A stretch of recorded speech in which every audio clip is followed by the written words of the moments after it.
এক সময় এক গাঁয়ে ভৈরব নামে এক শিকারী ছিল। সে প্রতিদিন ধনুক কার নিয়ে জঙ্গলে যেত। হরিণ গাহরি সহপশু শিকার করত। শিকার করা জীবজন্তুর মাংস বাজারে বিক্রি করে ভৈরব সংসার চালাতো। যেদিন সে জীবজন্তু শিকার করতে পারত না, সেদিন চড়াই চিরকুটি শিকার করার চেষ্টা করত। সেজন্য চড়াই শিকার করার জন্য একখানা জালও সাথে রাখত। একদিন ভৈরব হাবি জঙ্গলে একটাও শিকার করতে পারল না। সে নিরাশ হয়ে ভাবিতে থেকে ঘুরে এলো। বেচারার মনটা বড় খারাপ ছিল। ভাবতে লাগলো, খালি হাতে ঘুরে গেলে বিবি বাচ্চা খাবে কি? যেহেতু শিকার করা জীবজন্তুর মাংস বিক্রি করেই চলতো। মনে দুঃখ হাবিখানাত ঘোরাঘুরি করা ভাগর সম্পূর্ণ লগ হয়ে ভৈরব একেবারে শান্ত হয়ে পড়ল। শেষ হয়ে রাত হয়ে যেতে লাগলো। সময় সন্ধ্যা হয়ে গেল। অতি ক্লান্ত নিস্তব্ধ হয়ে এক গাছের নিচে বসে বন দেবতার কাছে প্রার্থনা করতে লাগলো। হে বন দেবতা, আমার কমসে কম 2টা হরিণ পাঠিয়ে দিন।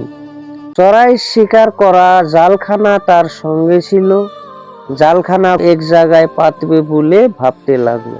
চড়াই শিকারের জন্য শালি ধানের চাল ছিল তার কাছে। জালখানা পেতে চাউল তলে দিবে। চাউল দেখে চড়াই আসবে শিকার করবে। সেদিন তার কপাল খারাপ ছিল, কোনো চড়াইও তা শিকার করতে পারল না।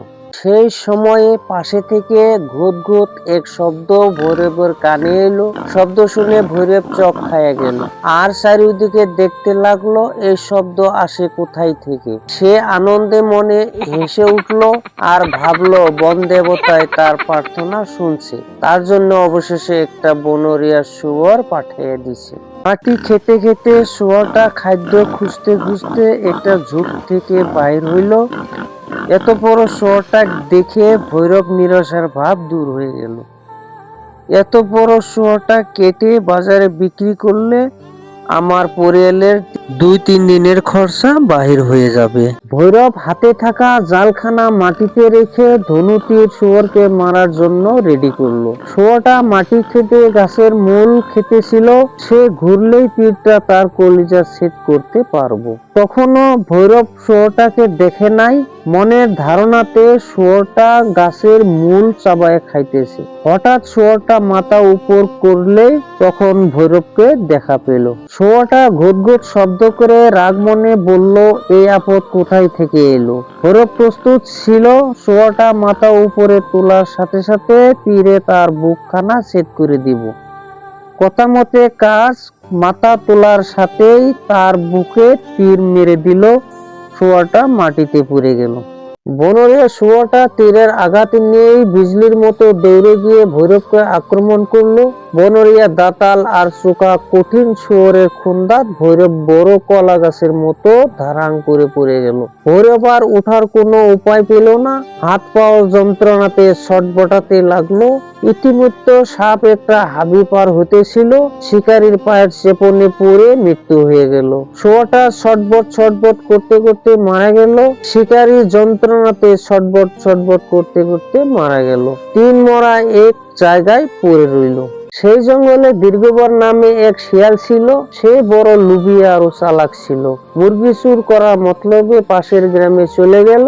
সেই গ্রামে ছিল কুত্তার দল। শিয়ালকে দেখে কুত্তার দল শিয়ালকে দৌড়াতে লাগলো। শিয়াল কুত্তা থেকে প্রাণ বাঁচাইয়ে কোনো মতে জঙ্গলে পৌঁছে গেল। সেই চারদিকে দেখতো কোনো পাখি আছে কি না, আর বলল, সব পাখি কি মরে গেছে? আমি কি আহার করব? আমার পেটে ভুখ লেগেছে। ভাবতে ভাবতে 3 মরার কাছে চলে গেল। 3 মরা দেখে বলতে লাগলো, বাহ, কি চমৎকার! আমার জন্য মহাভোজনের আয়োজন করে রেখেছে। আমি জীবনে ভাবিই নাই যে জীবজন্তুর তাজা মাংস তাজা রক্ত খাবো। কিন্তু না ভাবতে আজ আমার সামনে হাজির একটা মানুষ, একটা সাপ আর একটা শুয়োর। এরা দেখে এইমাত্র মরল। শিয়াল আনন্দেতে নাচতে নাচতে প্রথমে শিকারীর উপরে ঝাঁপাইয়া পড়লো। সাপ দেখে সাপের উপরে ঝাঁপাইয়া পড়লো। সাপ দেখে শিয়াল দাঁত বের করে অল্প হাসলো। তারপর শিয়াল ভাবতে লাগলো যে একটা মানুষ, একটা সাপ আর একটা শুয়োর, এই 2-3 জনের মাংস আমার 2-3 মাস চলে যাবে। শিকার করার আর কোনো দরকার নেই। শিয়াল দীর্ঘবার ভাবতে লাগলো, যে তীরের মাথায় লেগে থাকা মাংস শুকিয়ে গেছে, এইটুক আগে খেয়ে নেই, বাকিপুর আজ থাক, আগামীকাল থেকে শুরু করব। এই বলে সে ঝাঁপ মেরে দাঁড়ায় গেল। ধনুর মাথায় লেগে থাকা মাংসই কামড় মারলো। শিয়ালের শুকা দাঁতের কামড়ে তীরের মাথাটা ছিঁড়ে গেল, শিয়ালের বুকে হেনে গেল। ফলে শিয়ালের কলিজা তা দুখণ্ড হয়ে গেল। ফলে শিয়াল তৎক্ষণাৎ মায়ের ভোগে চলে গেল। পাহাড়ের সমান খাদ্য পেয়েও বেচারা শিয়াল অতি লোভের ফলে সামান্য অংশও খেতে পারল না।